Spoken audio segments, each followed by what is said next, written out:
Welcome to the 1457 podcast from Scotland where golf began. We're a digital platform. We're inspiring golfers near and far with great photography, short films and stories, and now this podcast. We want to attract golfers from all over the world to visit our Scottish shores. So I'm Stevie, your resident golf nut, and you're a functioning golf addict. And as usual, I'm joined by my co-pilots, although Malcolm hates being called a co-pilot, to be fair. Malcolm Duck. Good evening, Malcolm. Good evening. How are you, Stevie? Not bad. And Dave Kerr. Good evening, good evening. Right, so the Open's not too far away, and a special one at that. It's the 150th. In the lead up to the Open, we're going to be doing a special series of podcasts focusing on the Open courses in Scotland. You'll hear our experiences as well as guests from the courses we're talking about. These podcasts will complement the Open to All series of short films that we're doing, which basically document the experience of a group of friends who played all 7 Open venues in Scotland and on a trip of a lifetime. And you'll be able to watch these films every week on Scotland Where Golf Began's YouTube channels. Okay, and today we're going to talk about Prestwick, and we are joined by the Secretary of Prestwick Golf Club, Ken Goodwin. Good evening, Ken. Good evening. Right, Dave, you got a burning question for Ken? I do, Ken. You've had a long association with Prestwick. Tell us a bit about your involvement there and how long that's been going on and your thoughts on Prestwick. Okay, well, I'm the club secretary at Prestwick Golf Club. I've been here since 2011, so I'm in year 12 at the moment. Probably now I've just got past the point of being the new secretary, just being the secretary.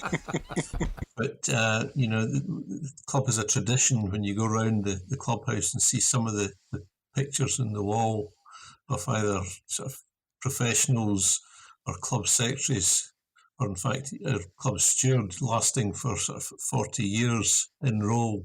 I don't think I'm going to achieve that. But it must make you feel quite young, though. Yeah, and I don't have all the facial hair that the sort of secretaries of old would have. Malcolm would fit in perfectly there. I'm just going to fling a wee bit in there because we were doing these calls with the tourism minister for a bit. We had a wee pre-call, and Neil from Dornoch was there, and COVID had just started off, and he asked Ken about Opens because Neil had just started doing some Opens. So when's the last time you had an Open in Prestwick? Are you doing any more? And what was your reply, Ken? 1925 was the last one. That'll do us. With these special Open-themed podcasts, we're going to basically try and have the similar talking points for every one of them. And whilst obviously it's going to be slightly more difficult to talk about what experiences were like going to an Open at Prestwick, although Malcolm might be able to tell us some of it. It was very windy, the first one. we want to get everyone to get a true picture of all of the Open courses. So, I mean, the first thing obviously to talk about is the course. Ken, can you give us a sort of potted history, and it doesn't need to be, obviously it's well documented, but of the evolution of Prestwick Golf Club? Yeah, well, Prestwick Golf Club was formed in 1851. I suppose golf had been played on the links area here for a number of years before, but not over a sort of formally set out golf course. And there was a number of the local yeomanry met in the Red Lion Inn, which is a pub which still exists not far from our clubhouse, and they agreed to form a golf club. I suppose the driving force behind that was a man called James Ogilvie Fairley. He'd been the captain of the R&A before, and in those days the gentry, as it were members of a number of clubs, and they would travel round playing golf at their clubs depending when competitions were being held. They tended to be sort of fairly independently wealthy. They enjoyed quite a leisurely lifestyle, sort of living off the rents from their land or from the toils of others. And Ogilvie Fairley he was friendly with Tom Morris. Morris quite often played with him in St Andrews or caddied to him when he was playing in any of the R&A events. He persuaded Tom Morris to come down from St Andrews to Prestwick to lay out the original golf course here and to be the first keeper of the green and club and ball maker to Prestwick Golf Club, which in modern terms means he was head greenkeeper and club professional as well. So Morris came down with his 2-month-old son Tommy and his wife. It must have been quite a journey in those days, travelling from St Andrews. A number of changes of train, probably some travel by carriage as well. It came down And Morris laid out the 12-hole course, which was the original course here. And this was the first course that Tom Morris actually laid out on his own. I think he'd helped Alan Robertson before with some changes at Carnoustie. But this was, I suppose, Morris's first opportunity to make a name for himself. And his approach to golf course design, given that he had fairly basic equipment to hand, we reckon he probably had a navvy, 2 shovels and a wheelbarrow. But he looked for good places for greens because he couldn't move lots of sand or move lots of earth to shape holes. He looked for good places for greens. So he went out with, there's 2 stories. One is that he had a pocket full of feathers, the other was a pocket full of sticks. And he went out and he looked for a good place for a green. And once he found that, he would put either a feather or a stick in the ground to mark out, we're going to prepare this as a green. And then he wandered off again until he found another good place for a green, put another feather or stick down. So he went on. And in those days, there was no strict rule that it had to be 9 holes or 18 holes. You made do with the amount of space that you had. So Morris ended up creating a 12-hole course at Prestwick, which was about, I think it was about 3,800 yards long, and it crisscrossed all over the place. And he made use of the sort of natural terrain that he had to hand. So if there was a sand dune in the road, it was up to you as the golfer. You either go over it, you go round it. Nowadays, they would probably take a digger and just excavate it so you had a nice clear view of the green. Not for Morris. He did it. There was a number of blind shots, a lot of humps and hollows, and it was up to the golfer then to negotiate his way around. So we ended up with a 12-hole course, and it was a popular course. And so that was really how the course came about. Membership, yeah. To give us a bit of perspective then about the course came about, like how long was it between that and I know we'll get the history of how the Open Championship evolved in relation to Prestwick, but how long was it before the Open came about from when the course existed? It was 9 years. So 1851 he laid out the course. And in those days, play would start quite quickly. The land that it was on, the links land, they would graze sheep, graze livestock on that. So, the grass would be reasonably short. It wouldn't be covered in gorse, as it later became once the livestock was kept off the course. But, as long as he was able to prepare his 12 greens, then that was really all that he needed. And, by modern standards, you would throw your hands up in horror, I would imagine, looking at the greens that he prepared. A number of those greens, Ken, are still in play, aren't they? There are. Maybe half a dozen? We still use 6 of the original greens, which were actually for 7 of the original holes. There was one that was a double green. So yeah, we still use those. I suppose over the years, drainage has been put in to support those greens, but yeah, there's still the same greens. We still actually have, I suppose, 4 of the original holes. Our 17th hole, which was originally second hole, that is the same hole that they would have played in 1851 or in the first Open in 1860. It's the same hole. It's better manicured now, certainly, but you face the same shot. The other holes, we tend to play off slightly different tees now, so we certainly don't claim they're the same as the original holes, but they're pretty close to it and certainly play to original greens. And as you described there, that 17's definitely got a dune. Has got a dune. It's the Alps hole. It's been copied many times, and in fact, it was copied many times by Morris when he designed courses elsewhere. I think, Ken, that's the oldest championship hole in golf now, isn't it? Well, we like to think so. That's that was the. Don't let Ken, the other man here going about St Andrews and all that, and the Honourable Company moved. So I'm with you on that. No. Morris probably changed a lot of those holes when he went back to St Andrews after leaving Prestwick in 1864. So anything, that he did up there came after us. That was the original second hole. It was used in that first Open. So we think that's the oldest existing hole as far back as championship golf began. I remember coming up there with one of the Renaissance boys. It was actually Jerry, and the Open was at Turnberry, and the 2 of the American tour guys with him, and we started on the 5th, and it's one of the funniest things ever, because they said, where's the fairway? And the 5th, it's not the biggest fairway in the world, and I said, hit it up there and we'll go and find our balls. And he sprayed one away to the right, went and found our balls. We got that. It was Okay, that was interesting. Well, that was the 15th, isn't it? We would have started on. Yeah, it would be the 15th that you started. I was wondering, because the 5th is quite a different hole. Well, Exactly, 15th. And then the 16th said, that wee hut on the hillside, just hit it at that and it'll come round. Really? Okay, fine. And then the 17th with the blind shot over the thing, the first, which we all know about, that tight hole, second, okay, reasonably par 3, and then the third, par 5, with hitting it short, the bunker and the big railway sleepers. And then we got to the next one with the bend in the stream, keep it way out left.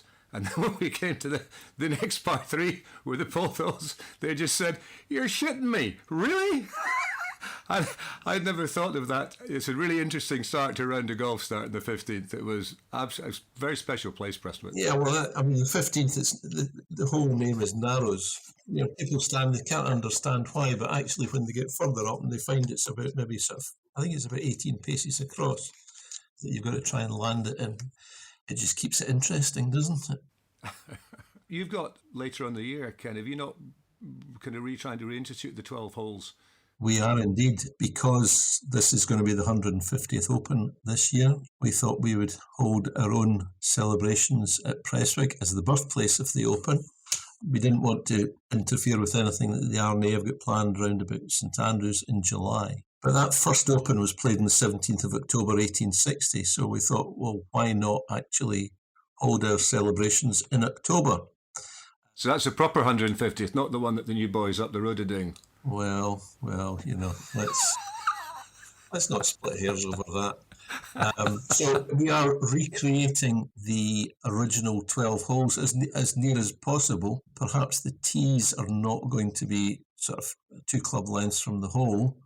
When Morris designed that course, there was just no concept of health and safety because there are a lot of blind shots. There is one point where I think it's 5 holes all cross at the same place. And I think 2 of those shots to that same place are blind.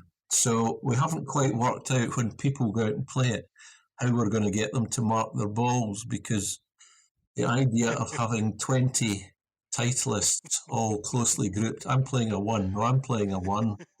We'll have to come up with a way of sorting that.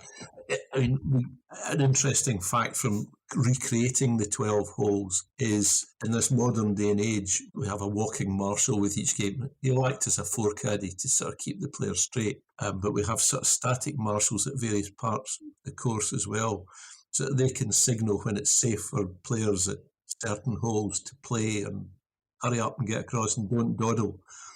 So we're recreating the 12 holes in October. We've already started. We had to clear quite a bit of rough, which hasn't been touched for probably about 17, 18 years. I think that was the last time we had the 12-hole course. We do it very occasionally, but at least nowadays the modern greenkeeping equipment is such that it is easier to cut back some of these long areas. So it is starting to take shape. And we're really looking forward to it. We've got a number of events planned, and we're making it available to visiting golfers as well to come and properly experience what a day at Prestwick is like, with 2 rounds of 12 holes, access to our archive, and lunch at the long table in the dining room. Sounds terrific. I would say, though, that, Ken, I was down there a few weeks ago and played the course, and there's still a bit of rough out there. I certainly found it, so it's still there. Sorry, just on that note then, so Ken, not going to drop any subtle hints here, but I've never played Prestwick. Right, no. There's maybe a reason for that, Stevie. Is it really good? Certainly not a subtle hint. I'm sure you know a man, Stevie, that will get you on there. So, but just to say that, just joking aside. So, if we talk about this as like someone like myself who absolutely adores links golf and has played lots of links golf and both modern links courses and historical links courses, I get the feeling that Prestwick is still quite quirky in that arena. Like it's still like unusual. Yeah. Is that a fair sort of assessment? Some people get upset when it's called quirky, but it is quirky. It's you would never be allowed to build a golf course like this nowadays. Yeah. As I say, it's still very faithful to an awful lot of what Tom Morris actually designed. And although the course was extended to 18 holes, a number of the new holes, and by new I mean from the 1880s, then, some of them are still quite faithful to sort of the concept that Morris had. And he was involved in extending the course way back then. I mean, there are more holes where it's more in front of you. I mean, when visitors come here and they ask if I've got any tips, I tell them, well, when you stand in the tee and you see the flag, you're probably not looking in the right direction. And because it's you don't always see the flag in the hole that you're playing. Even at the par threes, Ken. Even at the par threes.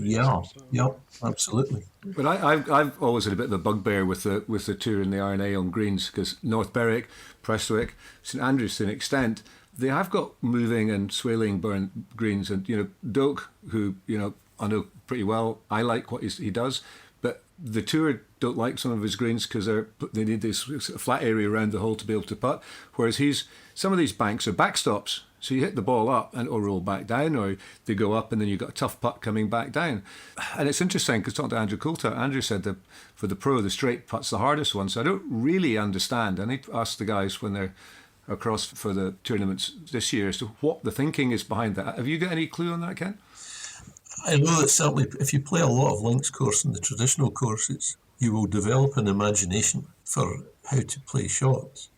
You don't just fly it through the air and put lots of backspin to stop it. Sometimes you've got to really sort of start it off in a line which looks completely wrong and make use of the natural contours. I mean, and North Berwick is very much like that. Prestwick, I mean, some of the greens now, partly some of the original greens, partly because in some of them we play them from a different direction from when Morris actually laid them out. Yeah, the 15th hole, that one you were talking about there when you came through with Jerry, the Narrows hole. I mean, you see the flag, but the green all falls away from you front to back and quite steeply, and that's one where, if you go through that green, as you probably will, you've got to use quite a bit of imagination and use the slope to get close to the hole coming back up. And that green, that was actually originally the 10th hole in the 12-hole course. And you actually played it from completely the opposite direction. So you were actually playing into the slope rather than playing down slope. I think an awful lot of the modern courses they have big greens. And okay, they have undulation in them, but I think a lot of the time too, they rely on the speed of the greens to actually make them difficult. We can't make our greens fast. I was going to say too fast. That sounds as though, we want them faster and faster and faster. We don't.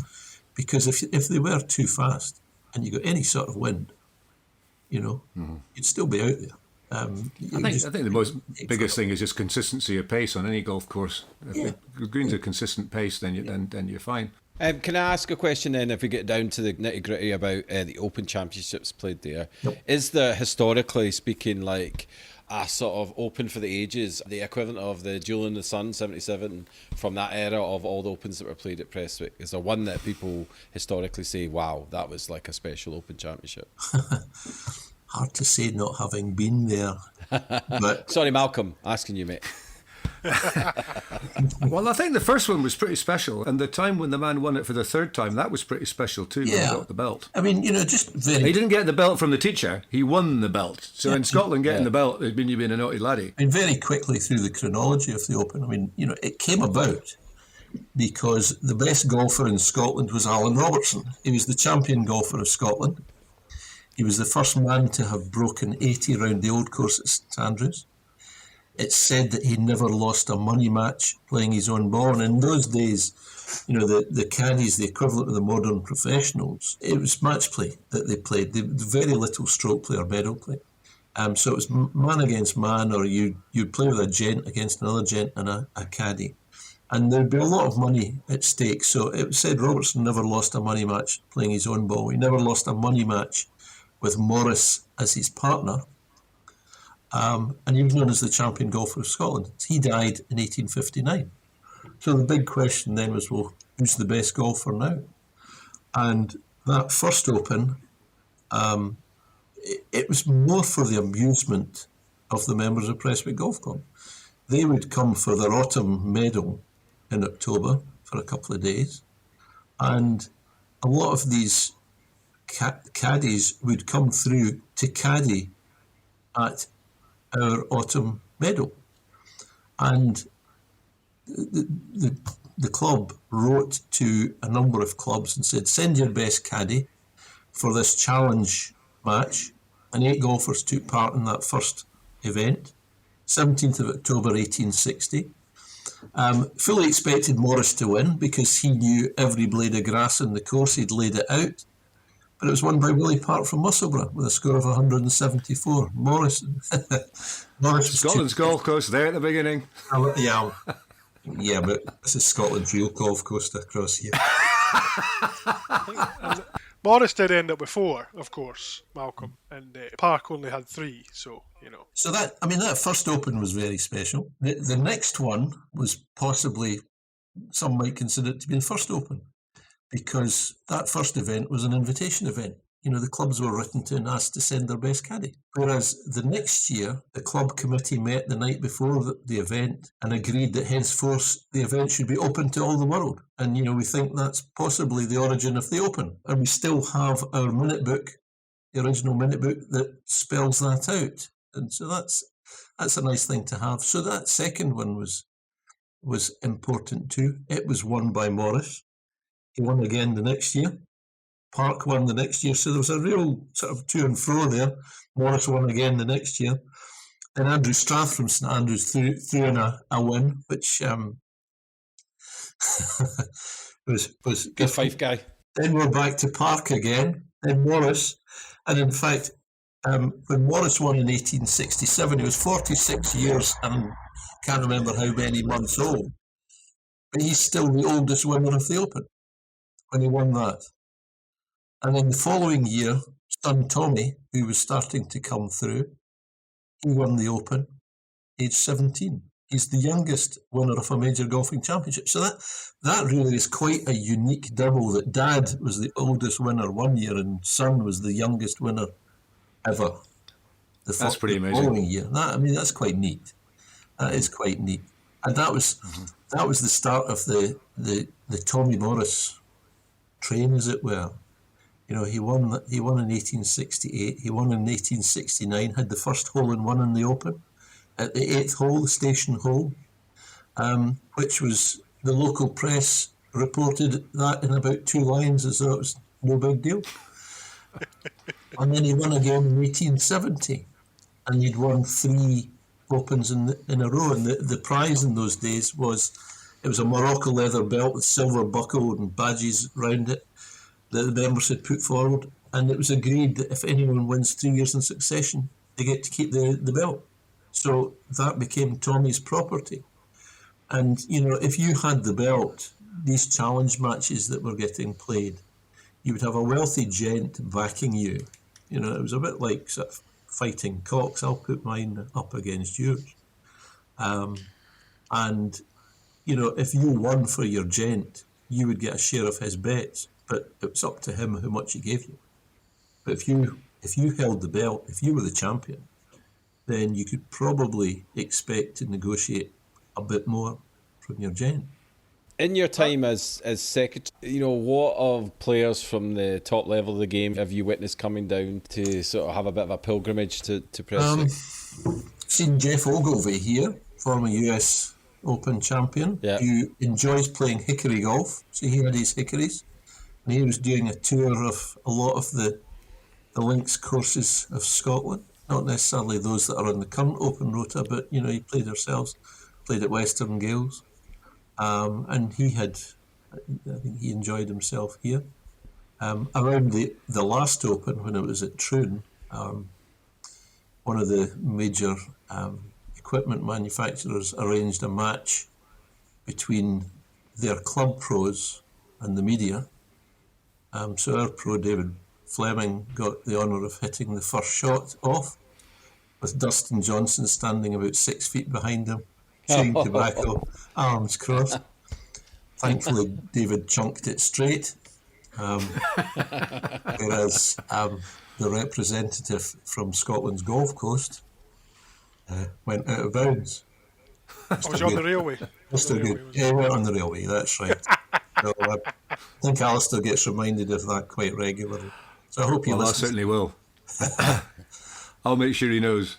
Next time I see him, he will, certainly, yeah. And that one too, I mean, we actually had, we had a couple of days where we were doing some corporate stuff.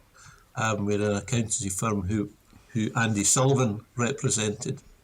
So he actually took the challenge of playing the original first hole, which is from the edge of the car park to our 16th green, which the official scorecard from way back says it was 578 yards, 1 foot and 9 inches long. Got no idea how they got that 1 foot 9. I think that was sort of 19th century spin. So he tried that, and then he tried the 17th as the second hole. And it's quite interesting, excuse me, just seeing people's reaction. You know, the 17th, the original second. It's the Alps hole. And the reason for that is there's a huge sand dune in front of the green that you have to play over. And between the sand dune and the green, there's a bunker called Sahara, which when you see it, you can understand why it's called Sahara. But, you know, when people play it for the first time and they get up and just look over the top, it's just, wow, you know, this is incredible. That was not what I was expecting. So Andy Sullivan enjoyed it, yeah. Thinking about your golf, you know, what's your best round Prestwick? What's your best experience playing it? Am I allowed to take the Fifth Amendment on that one? I think it's always very dangerous to argue with Secretary Stephen, especially when you're trying to make friends with him. I'm just trying to think of something polite to say. I think in recent years, my lowest score around Prestwick is probably about a 72 or 73, something like that. But that must have been quite exceptional with my golf nowadays. Maybe in my younger days, I might have been able to do that a bit more regularly. But I'm in awe of the young boys now who fly the ball 300 yards through the air, and if they can keep it straight, it makes things so much easier. I think it's that first tee shot for a golfer like myself who tends to move the ball, let's say, a little bit from left to right. That first a little bit. That first tee shot always fills me with all sorts of dread, and there's a little voice inside me just says, "Just take a 7-iron. Yeah. Just take a 7-iron and get it down to the front edge of the fairway, and then have a shot at the green." It's quite an intimidating first tee shot, certainly. Faders don't like that particular shot, Dave. I mean, that hole is a lot easier now than it used to be. In about 2009, 2010, the club decided to take out a lot of the gorse that had grown to try and go back partly to the original feel when there was no gorse in the course. And, there's an awful lot of courses have done that recently because gorse didn't feature, and as golf became more popular and the livestock was kept off the links, then gorse, being a weed which grows very quickly, actually started to grow and was used to shape holes. But it could be very penal. Also a great place for rabbits to have their burrows. So if you're trying to keep your rabbit problem down, then you get rid of that. But that first hole, there used to be gorse in front of the tee up the side of the wall. There was gorse up the left of the path. There was gorse all over the sand dune up near the green. So if the tee was over near the wall beside the railway, you were actually first of all hitting over gorse, but also hoping you didn't then slice the ball, or top the ball. So there's plenty of challenge. It's a lot easier now. Dave, on that hole, you've got to wait for the train to come. Well, and the train comes along, it's like you're doing in off the train on the fairway. Definitely want to consult the timetable before you step on it in the first place. Yeah, absolutely. Yeah. Well, I mean, there are two stories about the train. That one is a member, and this has been verified. He sliced his second shot to the green, and it hit something to Glasgow Central, bounced onto the green into the hole for a 2. And I'd always thought that's just sort of an urban myth, but apparently it did actually happen. I know the member involved.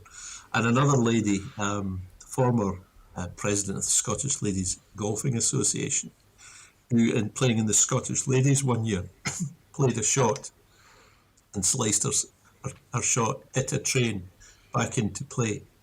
And the train driver hung out of the cab, I think it was back in the days of steam, asked what time she'd be playing tomorrow, and he tried to go past at the same time. So that was quite good. Ken, just a wee question here, because maybe link us into some of the other things. So when the belt was retained, you then came up with what we talk about the claret jug, but you were saying the other day maybe that's not the correct name. And the other wee thing in there was I was also talking to somebody for one of the other clubs that involved in the first three Opens, who said that somewhere in the minutes the Royal and Ancient were given kind of temporary custody of organising the tournament. So inkling that we a bit naughtily there could be someone else might take a turn of doing that. Not that might happen. What's the history in that there? Well, yeah, I mean, Tommy won the belt in 1870. So in 1871 there was no prize to award. So no Open was held that year. The Prestwick Club were very keen to get other clubs involved in the event, and they had been talking to the RNA, they'd been talking to the Honourable Company, who were still playing in Musselburgh at that time, and finally persuaded them in 1872 that jointly they would take on responsibility going forward for running the Open.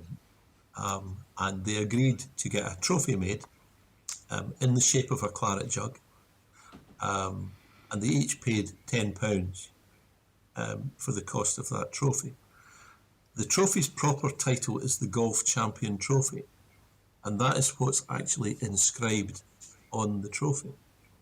So that first Open for the trophy was played in 1872, and again it was played at Prestwick. The first 11 from 1860 to 1817 had been at Prestwick.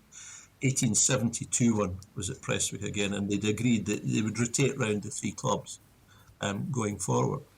The only problem was, because it had been quite late getting agreement with the other two clubs to get a trophy, although it had been commissioned, it wasn't actually ready to present at the event. And so instead, each club paid £2 to buy a gold medal. And so young Tom won the Open again in 1872.